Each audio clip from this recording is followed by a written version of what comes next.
Hey, Korbanth saber fans, got a new product to show you. This is the Desert Wanderer saber from the Obi-Wan TV show with the Goth Master Elite chassis. This is the granddaddy of them all. This is the best chassis you could probably ever get for a saber.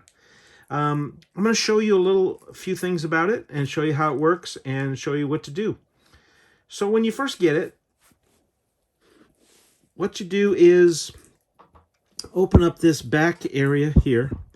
Now, this is very important for you that this chassis, first off, it's very delicate. It's all metal, but it can be hard to go together.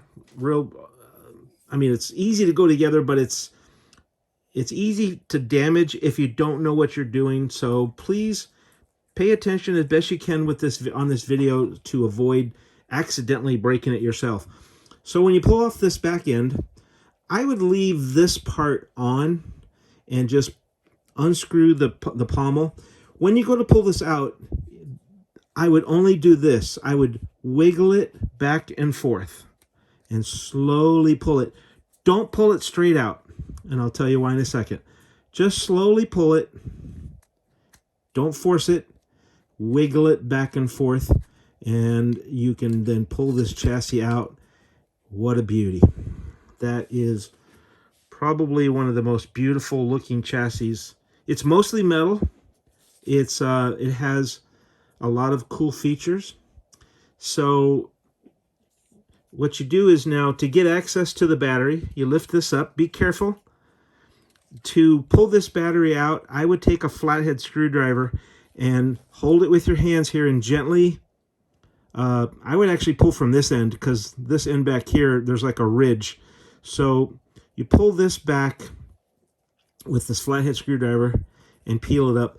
Put this battery in the battery charger and charge it overnight the first night you get it. It's very important, because the first time you charge the battery is the most important. This is the on-off switch. So let's turn this on. Hello. Hello to you too, Mr. Kenobi. So this is the master chassis in all its beautiful glory. And you have this little screen will tell you the battery life. You got the thing here, the LEDs. And so you'll find that there's two little buttons right here. This will go into the chassis facing these buttons. So you see how the buttons here go in. Be careful not to touch these pins to anything metal, so make sure it just goes in straight. You'll notice that it turned off because it turns off after so many seconds. It goes to sleep, but it's still on. So push this in carefully. When you put it back in, a little bit of wiggle, Okay, now, most of the time, we got it go in straight. The way you can tell is push the button to see if it turns on.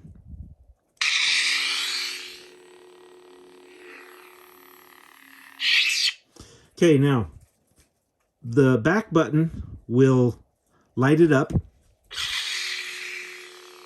The way to turn it off is you can hold the button, or you can light it up, and you can twist it. And it turns off by itself without pushing a button.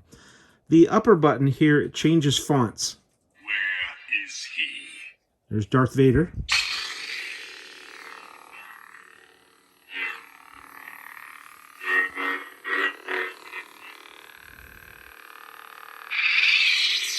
And so you'll go through about 20 to 25 different fonts.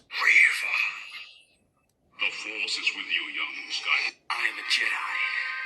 Something inside me has always been there, but now it's awake. So you can go ahead and put this pommel back on. You'll notice there are a couple of rubber O-rings here. The purpose of this is to keep this pommel pushed out a little bit further to keep the static, or to keep it from touching or to being too close to the back end. If you take the rubber O-rings off and push this on, you'll notice that the sound is a little bit distorted. That's because the chassis is just a millimeter too long, but we found a fix, and it still looks okay. So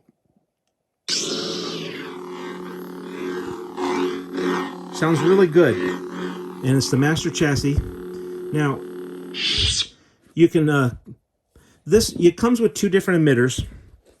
You have this one, which is really just for display, and this one is for using it with a blade. On the blade emitter, you have 3 blade retention screws all the way around. So when you put the blade in and you tighten each blade retention screw, it will light up the blade. I'm holding it in because I haven't tightened the retention screws.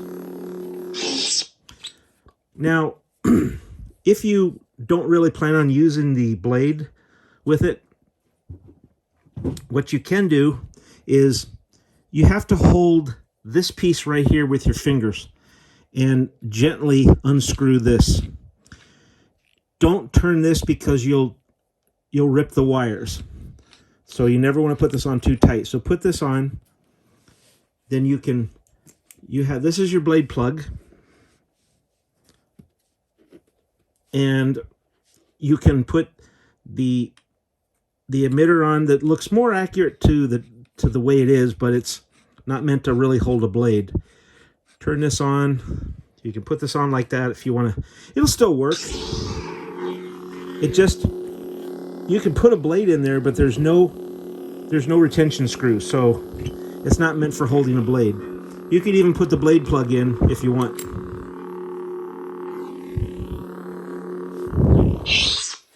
It comes with another solid pommel for making it look better as for display than the vented one. And you get a blade retention wrench or Allen key. I can't think of really anything more to talk about on this particular saber other than what I've showed you.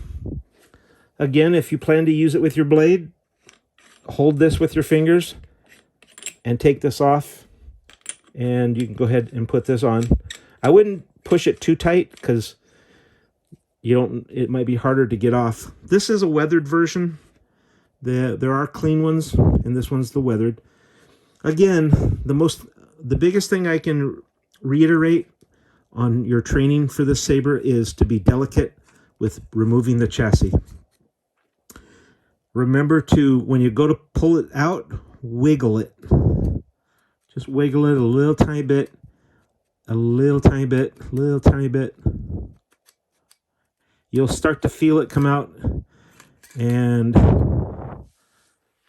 there you go.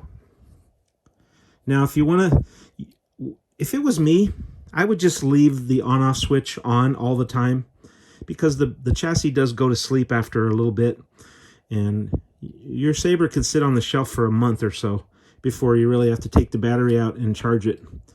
Some people will go ahead and turn it off, and it will last longer, but then if most people will want to take it out and look at it, so whatever you feel more comfortable with. But just remember, this is a very delicate chassis, and if you pull too hard on it, you could pull it apart on accident, and we don't want you to do that. You'll be very frustrated after putting considerable amount of money into these. So remember how they go in. Push this in just gently. There you go, like that. And sorry these things took so long to get made. We had some issues with the chassis being made. They take 2 months to have the chassis done, and they forgot one part, so the clock started over and we had to wait for that one part, and it finally came in, and these were a little bit more difficult than we thought they would be to put together, but we got them done. And you're getting this video so to teach you how to work with this and to show you that we've already started shipping out these products, and we hope to have the rest of them done very soon. So they'll be worth the wait, and you'll really like what you get. Thank you for your continued business, and hope you like what you see.